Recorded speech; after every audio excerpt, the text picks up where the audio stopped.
pense que ça peut enclencher une dynamique économique dans le sens où ces questions-là, ça cristallise un nombre d'enjeux assez importants que je retrouve tous les jours en fait dans mes études. Les questions de la modularité, la question de l'habitat participatif, comment les citoyens peuvent concevoir leur logement, comment on peut associer les citoyens tout en créant des opérations qui sont tenables dans le temps. Donc pour moi, ça cristallise des enjeux que je retrouve tous les jours auprès des collectivités. Et pour moi, aujourd'hui, maintenant, le prochain cap, c'est d'être réaliste, d'être opérationnel et de passer dans un cas concret, vraiment. Donc pour moi, c'est pas du tout déconnant par rapport à ce que je peux voir tous les jours. Comment vous allez vous emparer de leur étude, de leur état de l'art? Déjà, on va faire une collaboration avec Jacques Roy.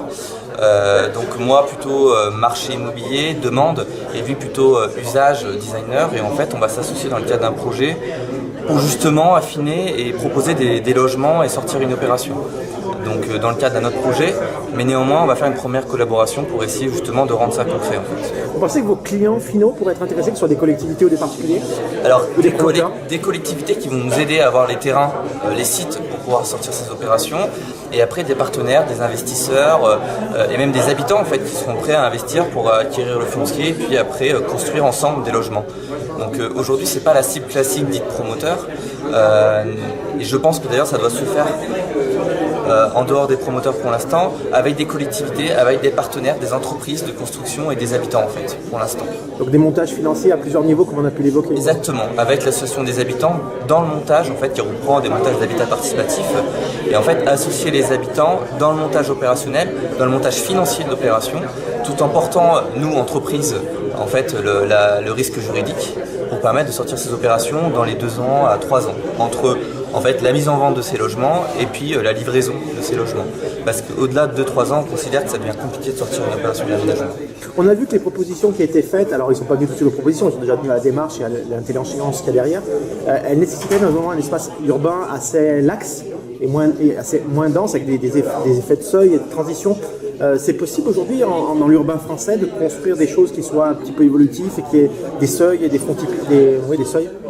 Après, il y a 2 choses. Réglementairement, il va falloir faire évoluer en fait les usages, les habitudes de travail, mais on l'a vu en fait c'était possible en modifiant les règles du PLU, en créant des zones d'aménagement, etc., etc. Et puis après sur le deuxième aspect, sur la modularité, les espaces qu'on a besoin, en fait, moi je reste persuadé que ce projet-là peut être en ville comme à l'extérieur, et en ville ça peut recréer des logements individuels, donc qui sont propres à accueillir des ménages familiaux, et donc réattirer les ménages familiaux dans les centres urbains.